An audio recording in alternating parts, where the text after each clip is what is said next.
Romans chapter 5, verse 12 through 21. Verse 12 begins, "Therefore, as through one man sin entered into the world." And as usual, this type of a statement demands that we understand the context under consideration. This word "therefore" in the Greek heightens the force of what has just been said. So what we want to do is look at what has just been said in relationship to justification through Christ. And then we'll understand what Paul is about to say about the subject matter. So we go back to the very start of chapter 5, and we notice there that he said that we are justified by faith. We have peace with God through our Lord Jesus Christ. And we noted that faith is the ek faith, out of faith. So there was a direct correlation made between this faith and the truth, which is what saves. It's not the Mosaic law that saves. What saved Abraham was the gospel. As we look at the book of Galatians chapter 3, we find that God was preaching the gospel to Abraham way back in his day. So before the Mosaic law came along, salvation was there through grace, as revealed in the gospel message, and Abraham followed that. So this is what we're talking about here, a contrast between truth, the gospel, and the Mosaic law. One saves, one does not save. The one that does not save is the Mosaic law. It was never intended to save. Hebrews chapter 7, verse 18 and 19. It had its divine objective. It achieved it. And now we are under the truth, or the law of faith, as he said at Romans chapter 3 and verse 27. So as we're moving into verse 12 here of chapter 5, then we need to understand what's under consideration. We're looking at the methodology in which one is saved. It's not the Mosaic law. It's not any type of a law that man may come up with in his own mind. The only way people are saved is through Christ, which is the truth. John 14 and verse 6, one passage among many that we've looked at. So if one attempts to be saved by any other means than Christ, then they are only fooling themselves. There is nothing but condemnation for such a one. Okay, so into this context then, saved by grace, by faith, by the gospel, by truth alone, by Christ, he says, "Therefore, as through one man sin entered into the world, and death through sin, and so death passed unto all men, for that all have sinned." So Paul's going to give us an explanation of how all of this works, how one is saved as opposed to being condemned, and why this is the case. And so he goes back to Adam, the very first man created. And he tells us it is through Adam that sin, that is error, fault, or failures to meet what God's expectations are, to meet God's law. We'll see Adam was under law, and he failed to meet that law. And it was through that one sin, or through that one man's sin, that sin entered into the world. That is, it went into the world. It is as though Paul is saying that Adam was the open door to sin. Because Adam sinned, he opened the door for sin to come into everyone else's life. Now everyone has sinned because Adam opened that door to sin. As Paul says at Romans 3:23, all have sinned and fall short of the glory of God. Here he says, for that all have sinned, verse 12. Now, at 1 Corinthians chapter 15, verse 21 and 22, Paul said something similar to this. He says, for since by man came death, by man came also the resurrection of the dead. For as in Adam all die, so also in Christ shall all be made alive. So what we're about to see is some commentary on that and an explanation of what he's been talking about here in relationship to salvation as revealed in the previous 4 chapters. So at verse 13, Romans chapter 5 and verse 13, he says, for until the law, now remember, through Adam sin entered into the world, and death passed to all men. For, that is the Greek gar for a reason, he gives us the reason for, until the law, that is the Mosaic law, before the Mosaic law came into existence, sin was in the world. But sin is not imputed where there is no law. The idea of imputed means to be reckoned or assigned. a crime or a fault to another. So Adam's sin was not a violation of Mosaic law because it hadn't even come into existence at that point. Moses would come well down the line from Adam. So Adam's sin was not a matter of violating the Mosaic law. Why is Paul saying all this? Why is Paul bringing all this up in the first place? Because we have Judaizers that are teaching that one must keep the Mosaic law in order to be saved. And Paul has showed that Abraham did nothing of the sort. The Mosaic law didn't even exist by the time Abraham was when Abraham was in the world. So that's why he's looking at this Adam-Christ contrast here, partly, and then a larger part is revealed in these verses, though. But before the Mosaic law came into existence, Adam had transgressed law, and that law was not the Mosaic law. And if it is the case that, seeing that the Mosaic law wasn't in existence at the time of Adam, that sin would not exist, well, that contradicts what God says. Adam sinned. And if he sinned, that means there must have been law in place.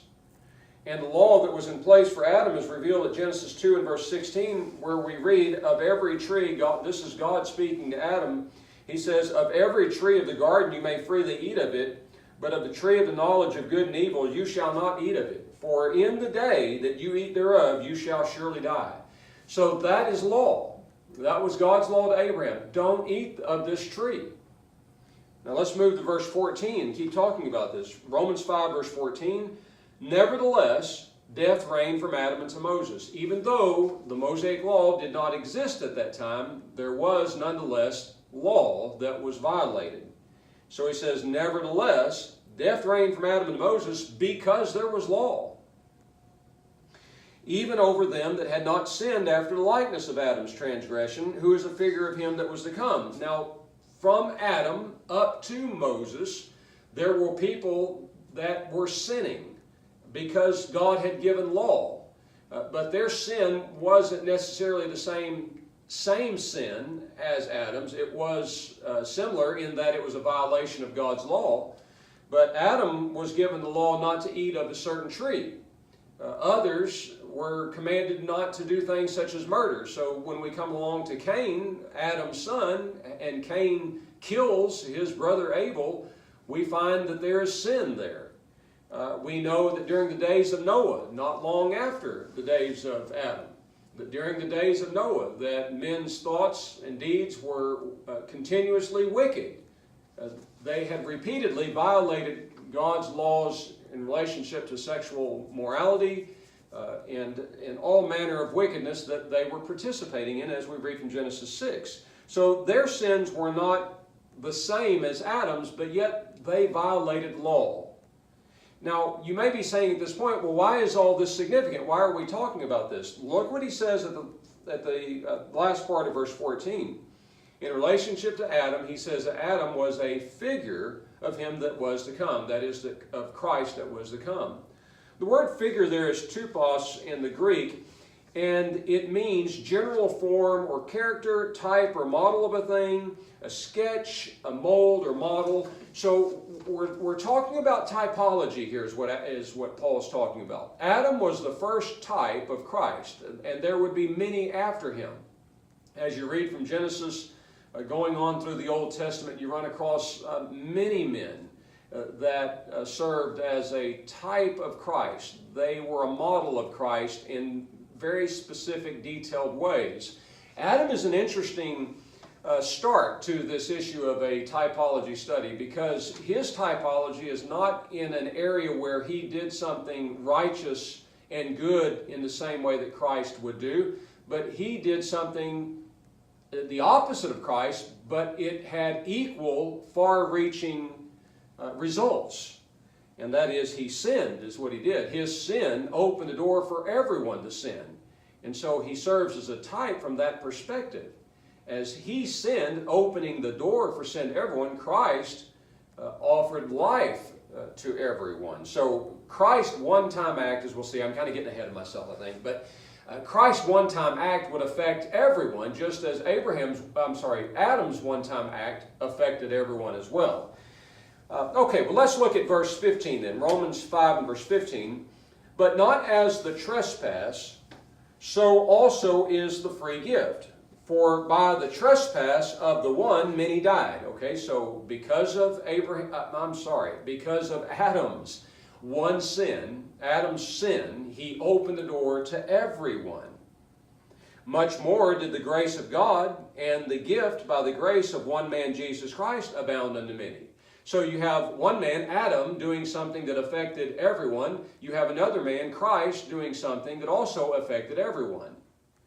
And Adam's trespass, his sin, had the effect of people dying, of people committing trespasses as well, and dying in their sins. Whereas Christ's one-time act is represented in this free gift, what the American Standard Version refers to as a free gift. And we want to look at this phrase here, free gift. It's one word in the Greek, and the English translation just leaves the wrong idea.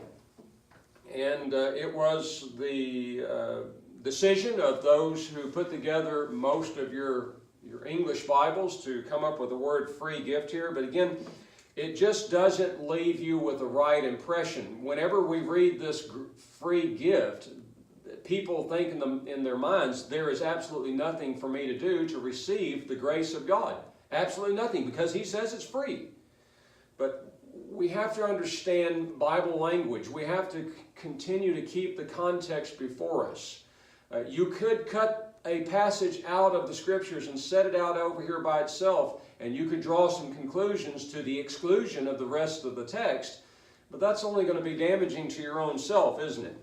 So let's talk about this for a moment. It is from the Greek word, this phrase, free gift, is from the Greek word charisma, which we have an English word that's like that as well. But if you would divide this Greek word up into syllables, you would find the first Greek word, charis, which is where we get our Greek word grace from, and it's defined as favor, goodwill, to confer a favor on one. So the first part of this word, charisma, is charis, and it's the idea of favor. And then the second part of that, charisma, the ma means a particle used in strong protestation and oaths or affirmations. So what we have here is God offering a favor by way of an oath or an affirmation. So that's fascinating to me. God's favor in the form of a promise or oath or affirmation, and that promise, of course, is justification or the forgiveness of sins or righteousness. That's the context that we're in. And it's translated into the English phrase or words, free gift. So if you go through the Old Testament and see those who were recipients of God's gifts, God's free gifts, God's promises, God's oaths, his affirmations, you find that the stipulations was always obedience, and that's what this is going to get at in Romans chapter 5. There is a difference between Adam and Christ. Yes, Adam serves as a type of Christ in that his one act affected everyone. But what we're going to see is that there is a distinct difference between the two in that one disobeyed, the other obeyed. And everyone that follows the pattern of Christ's obedience is a recipient, they will be recipients of this charismata or charisma. And that is the idea of the free gift, which is justification, forgiveness of sins, righteousness, grace. And so we could go back and we look at Abraham's example of Romans chapter 4. That was the objective of Romans chapter 4. God deemed him righteous when Abraham obeyed the commands that God had given him. God said, leave your land of Ur. And Abraham did so by faith. Hebrews chapter 11, verse 8. By faith, Abraham obeyed. And he left. Why did he sacrifice? Why was he willing to sacrifice Isaac? Because it was a matter of obedience. He put his trust and faith in God. If God says to do this, and I'm going to do this, recognizing that he could raise him from the dead because he's the son of promise. We go on to Noah, and we see that Noah was a man that also obeyed God. And so it was put to his account as righteous as well. An interesting example would be the days of Joshua, when God had told or commanded Joshua and Israel to go into Canaan and to take the city of Jericho. He said, I give this city to you. It's my gift to you. Now here's what you do to receive the gift. And so they marched around the city 7 times. They blew the trumpets. They went in and they thrashed the people with the sword. So this is always the way God's gifts work. They have the stipulations or conditions of an individual's obedience. If that bothers you, keep reading with us. Keep studying with us. And especially when we get to Romans 6, it's going to be very, very crystal clear. But from my perspective, it's very clear here in Romans chapter 5 as well. Let's keep looking at this. Let's keep studying this and see this. He says at Romans chapter 5 and verse 16, and not as through one that sinned, speaking of Adam. Well, let me read from the Bible in basic English on this verse. Romans chapter 5 and verse 16. It says in the Bible in basic English reads as following. And the free giving, that is God's grace, God's justification, this is what's offered through Christ. The free giving has not the same effect as the sin of one. For the effect of one man's sin was punishment by the decision of God. But the free giving had power to give righteousness to wrongdoers in great numbers. So each man, Christ, Adam, their one act had an impact on the world, and it was a consequence of what they did. That's what's under consideration. What Adam did had a consequence of death to everyone. What Christ did had the consequence of life, the free gift, justification, righteousness, God's grace, forgiveness of sins. That was offered to everyone as well. So they both had worldwide historical impacts, an impact on everyone based on what they did. So let's talk about what they did. Verse 17. Now you will notice, the careful Bible student will notice something here as we're going through Romans chapter 5 here. And when we get to Romans chapter 7, we'll see the same thing. Galatians chapter 3 is much like this. Much of the Bible is like it if you're paying careful attention. And this is what I mean. You have a statement made in one verse, and in the next verse, it is as though the same thing said, but it's reframed. And in the third verse, fourth verse, fifth verse, it just keeps saying the same thing with some different words, reframed. And what God is doing through His divine wisdom, of course, is helping us to understand the matter. So we have before us Adam, the type of Christ. Both men had an impact on the world based on their actions. One man was disobedient, the other was obedient. And there were consequences. Now, at the end of this study, you're going to have to ask yourself, do you want to be as the disobedient or as Christ the obedient? And your answer will determine whether or not you receive the free gift. But we're not there yet, are we? We're getting there. And he's doing this verse by verse.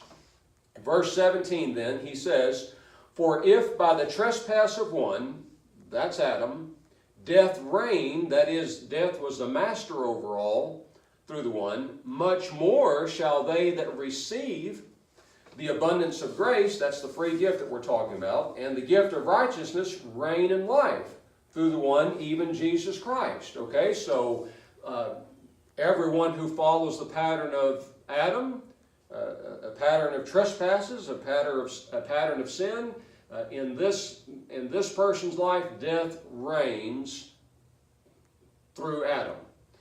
Now, those that would receive the abundance of grace, the word receive there, by the way, means to take hold of and grasp. That just indicates or infers that there's something for me to do. I must grab hold, I must grasp, I must seize, I must take hold of this grace.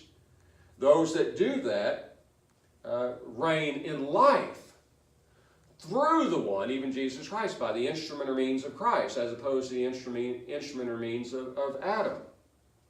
At verse 18 he says, "So then, as through one trespass the judgment came unto all men to condemnation, even so through one act of righteousness the free gift came unto all men to justification of life." So again, we have this contrast of events, or contrast of men and contrast of what they did. Adam's trespass leads to condemnation and judgment. Christ's one act of righteousness, which is the idea of one act of obedience. That whole phrase there, act of righteousness, is one word in the Greek. But Moulton in his word studies says that this is defined as a meritorious act. And as we'll see in the very next verse, if you're an astute Bible student, careful Bible student, you'll make the connection between verse 18 and 19, so that when he speaks of, at verse 18, an act of righteousness, I understand that that's an issue of obedience. So he says, one act of righteousness, the free gift came into all men into justification of life. Okay, so how did justification happen in people's life? It was because of an act of righteousness on the part of Christ. How did condemnation and judgment come to people's life? It was through sin, through disobedience. How do you know that? Okay, well look at verse 19 with me. Romans chapter 5, verse 19. "For as through one man's disobedience." Do you see what I'm saying here? You have the same thing stated over and over again, just reframed. And why is that? It's for clarity. It's for explanation. It's for instruction. So if you didn't get it at verse 18, he says, I'm going to give it to you even more clear at the next verse. I'm going to say the same thing, just with different words. And it's going to be more and more clear as you work through the verses. So we have at verse 18, we have consequences of trespasses and obedience. And here at verse 19, he just comes right out and says it. "For as through one man's disobedience the many were made sinners, even so through the obedience of the one shall many be made righteous." Okay, so Adam's sin caused people to be disobedient. They were made sinners. That's an interesting word there, made. In what way did that happen? Well, the word made there comes from a Greek word which means to establish, to bring into a certain state, or to render such and such, or to make something. So it was through Adam's disobedience that individuals were rendered, considered sinners. So remember, he opened the door to sin, and it comes into the world now. It has access to everyone now because of Adam's one act of disobedience.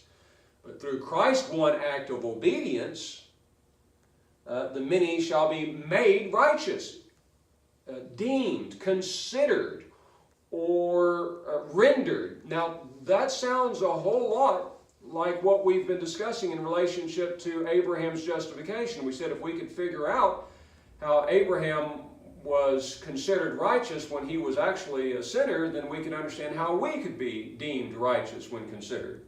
So this is what this word means, deemed righteous as opposed to being deemed a sinner. And we noticed as we studied through the life of Abraham in Romans chapter 4 that Abraham was considered justified when he did those things that God commanded him to do. When he did those things by faith. By faith, Abraham was considered righteous, deemed righteous. And we know that that word faith there had everything to do with his obedience. That's what a study of the life of Abraham is all about. So if you're missing that, if you're a little bit confused, you've got to go back to Romans chapter 4. Go back to Romans chapter 4, study through that. Notice how it was that Abraham was deemed righteous. And he fulfilled the Genesis 15 verse 6 passage when he obeyed. That's what James chapter 2 verse 21, 22, and 23 states. So this is very fascinating. We're making our connections here. And we're seeing a connection between disobedience and sin and death as opposed to obedience, righteousness, and life. Christ was obedient. In what way? Well, the Lord had commanded that this sacrifice be made, and Christ obeyed. Philippians chapter 2 and verse 6, "And being found in the fashion of a man," speaking of Christ, "being found in the fashion of a man, he humbled himself, being obedient even unto death, yea, the death of the cross." So Christ going to the cross was a matter of obedience because God commanded him to do it. And God commanded Adam not to eat of the tree of knowledge of good and evil. One man disobeyed, Adam; the other man, Christ, obeyed. And through one man sin enters into the world, by the other man righteousness enters into the world. But how does all that affect me? Well, we keep reading. At verse 20, remember what we said. He just keeps saying the same things over and over again. So he says at verse 20, and the law came in beside, that the trespass might abound. But where sin abounded, grace did abound more exceedingly. So again, we have Adam, Christ, obedience, disobedience. What was it that Adam disobeyed that caused sin to enter into the world? Was it the Mosaic Law? No, it wasn't the Mosaic Law. What was it then? Paul says here at chapter 5 and verse 20, the law of Moses came in beside. And that phrase, English phrase, come in beside, means to occur later than a specified or implied event or action, typically in such a way as to change the situation. So you had the Mosaic Law coming along hundreds of years after the law that Adam was under. And so he says the law came in beside. It came in afterwards. And then he says, for the cause that the trespass or sin might abound. Now, Adam had sinned, but it wasn't the Mosaic Law that he violated. But others would sin not after the fashion or likeness of Adam, right? So when you had the law from Adam until Moses, people were sinning. Then you add to that formula, so to say, the Mosaic Law. That means there's even more laws now. And you had things such as that would make someone considered unclean. Various things, various dinky little laws, even the idea of a mouse running across a utensil. This would cause someone to be unclean and so forth if they ate off of it. So all kinds of laws came about with the Mosaic Law. And what happened was, because of that, the transgressions abounded. So the more law there is, the more sin abounded. More people were violating it. And then he says at verse 20, but where sin abounded, grace did abound even more exceedingly. So there has never ever been a time where there was a degree of sin or an amount of sin that could overpower God's grace. So Paul wants his audience to know that Adam didn't sin by violating the Mosaic Law. But you did, people in your generation or your forefathers did sin by the Mosaic Law.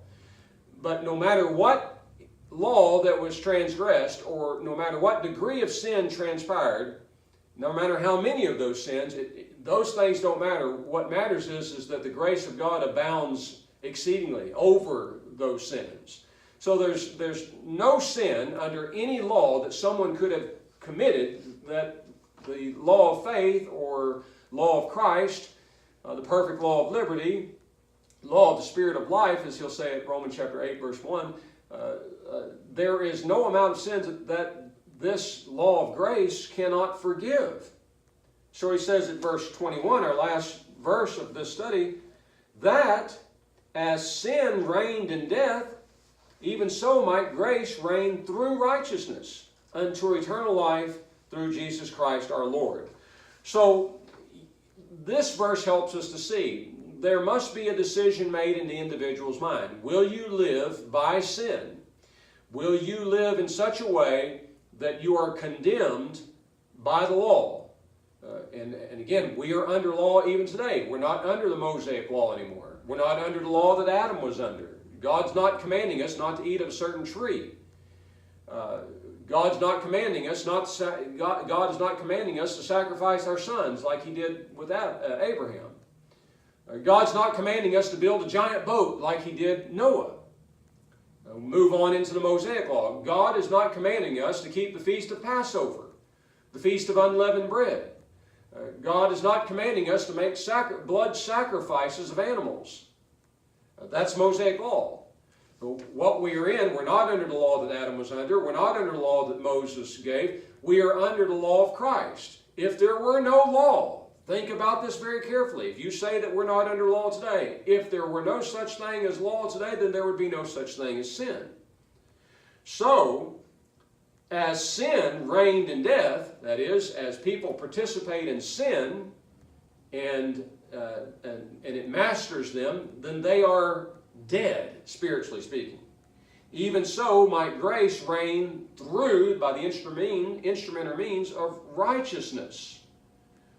That is, the standards or principles of doing what is right, morally correct. It's another word for obedience that he just brought up at verse 19. Through one man's disobedience, many were made sinners, even so, through the obedience of the one shall many be made righteous, just, forgiven. Okay, so you have a connection here then. You have you have Adam, you have those who sin, and those who are dead in those sins. You have Christ, you have obedience, and those who are also obedient, like Christ, are recipients of this righteousness or the free gift of grace. Let me give you one example and we'll end the study. You may look and think about what Jesus said at Mark 16 and verse 16. He that believes and is baptized shall be saved. He that disbelieves shall be condemned. Okay? So now I want to turn over to Acts chapter 14 and read 2 verses for you. And I want you to think with me, reason with me. Come now, let us reason together, Isaiah says. So Jesus said, he that believes and is baptized shall be saved. He that disbelieves shall be condemned. I want you to see that what Jesus is saying is that in order for you to be forgiven of sins, that's what baptism does, Acts 2:38, it forgives sins. In order for you to be forgiven of sins, you must be baptized, and that is a matter of obedience. The gospel commands baptism. The gospel did not command this baptism to the thief on the cross. I know people bring up that crazy argument. The thief on the cross was not under the gospel message. The principle of baptism had not been taught to that man. That would be a part of the gospel that was preached in Acts chapter 2. Abraham was not baptized for the forgiveness of his sins. Noah was not baptized for the forgiveness of his sins, was he? And neither was the thief on the cross anyone up to that point. So get that out of your mind. They were justified by faith, just as Abraham was. And again, we have to go back to Romans 4 to understand that. But so Jesus says, I'm sorry, I got kind of away from this. Mark chapter 16 verse 16, he that believes and is baptized shall be saved. He that disbelieves shall be condemned. So I want you to see that what Jesus is saying is the one that's obedient to the gospel is the one that's justified, the one that's saved, the one that's forgiven, the one that receives the free gift. Acts 14 verse 1 and 2, listen carefully. And it came to pass in Iconium that they entered in together into the synagogue of the Jews, and so spake that a great multitude both of Jews and Greeks believed. Okay? So the apostles spoke, and people believed. What does that mean? Verse 2. But the Jews that were disobedient stirred up the souls of the Gentiles and made them evil affected against the brethren. So you see that? There's a contrast between believing and obedience and not believing and disobedience. So here's the thing. Those people that obey the gospel manifest faith. That's what Hebrews chapter 11 is all about. That's what the life of Abraham is about. He manifests his faith in God by doing what he commanded him to do. The question is, will you manifest this same faith in God by doing what he commands to do? If you do, then you are as Christ. You are one of the obedient ones. It doesn't bother you that he says, be baptized to be saved. 1 Peter 3:21 and Mark 16:16. Jesus said it. The apostles said it. Why is it that people are rejecting this? Because they don't believe. And so they're going to keep disobeying. If they believed, if they trusted Jesus, if they put their confidence in Jesus, then they would do it. But they don't do it because they don't have confidence or trust in Jesus. So this is the issue under consideration. When we move into Romans chapter 6, we're going to see the very subject of baptism come up as it relates to our obedience. Thank you for our study this morning.